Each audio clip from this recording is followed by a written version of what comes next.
Welcome back. We are back here on Fox Weather Live on this Sunday afternoon when we talk Saharan dust here in the United States. This might be a bit of what you picture. Red skies overhead as those plumes of dust diffuse the sunlight over the East Coast. A look at Miami-Dade County. This is from last year. Now, when it comes to the tropics, dust has a big impact, right? Not only does it affect our sunrise and sunset here when it makes its way to the coast, but the dust is what oftentimes limits tropical development, especially out of the main development region as we head into the early part of the Atlantic hurricane season. When we look at the Atlantic basin, we've already had our first named storm, right? Tropical storm Arthur last week, a quick spin just off the upper Texas coast, but brought just a flooding amount of rain to the southeast. No tropical development expected here in the next 7 days, and we are looking both in the main development region and closer to home. So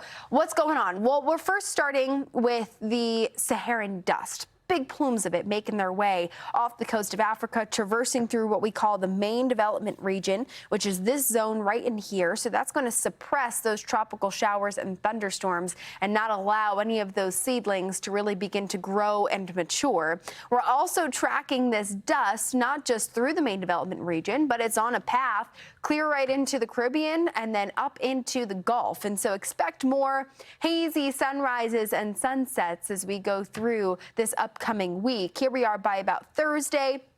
Most of that dust concentrated over parts of the Western Caribbean, but then you'll see another big plume of that come on its way into the end of this upcoming week through the Bahamas, Haiti, and the Dominican Republic, and then straight up into Miami and sitting squarely over the Gulf of America. So that's really going to squander that tropical moisture. In a way, it does help bring a drier outlook into the future when we look ahead. But short term, definitely eyeing up how this is going to play a role in the progression of our hurricane season. What will it take to get to the B-named storm? Well, when we take a look at the overall environment, we have dusty air, we have water temperatures that are warming in the Pacific, meaning our El Nino is certainly starting to intensify, which we know then in turn increases the hostility across the Atlantic basin, and water temperatures that are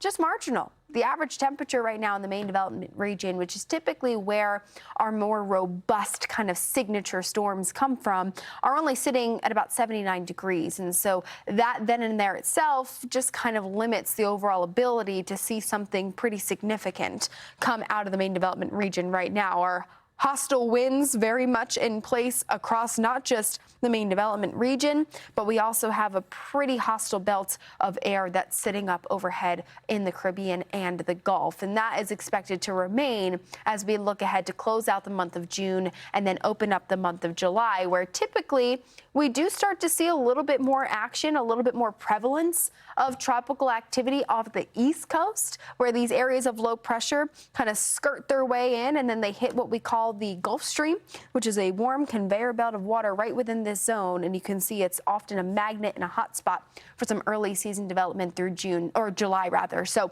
we'll watch how this all progresses. But in the short term, thankfully, we are getting a break.